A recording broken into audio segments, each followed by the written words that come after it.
ఈ జరిగిన దానికి మరి ఒక దురదృష్టంగా చింతిస్తూ వారిద్దరిని కూడా తిరిగి సభలోకి వచ్చేటటువంటి అవకాశాన్ని దయతో మీరు అంగీకరించాలి అని చెప్పి సవినయంగా మనవి చేసుకుంటున్నాం. గౌరవ సభ్యులు మా మిత్రుడు భాస్కర్ రెడ్డి గారు మిమ్మల్ని అది ఏ రకమైనటువంటి విధానాలు తీసుకున్నా దయాద్రోధంతో మాత్రం మరి దాన్ని చిన్న తప్పుగా భావించి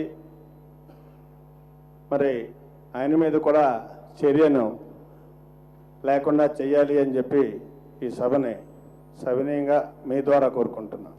గౌరవ సభ్యులు నెహ్రూ గారు అడిగింది సవ్వగానే ఉన్నప్పటికీ కూడా ఎప్పుడైనా ఇటువంటి సస్పెన్షన్ జరిగినప్పుడు ఎవరైతే సస్పెండ్ అయ్యారో వాళ్ళు సభకి అధ్యక్షుల వారికి కూడా అపాలజీ చెప్పాల్సినటువంటి అవసరం ఉంది. వారు వచ్చి అపాలజీ చెప్తే we have no objection to revoke the suspension.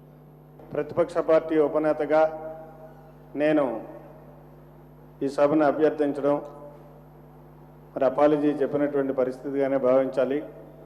వాళ్ళు కూడా చెప్పడానికైతే ఏ రకమైనటువంటి అభ్యంతరం ఉండదు. So they can come, they can మీ నిర్ణయానికి వదులుతున్నాం sir.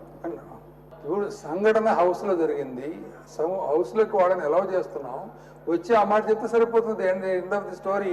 Why don't call them?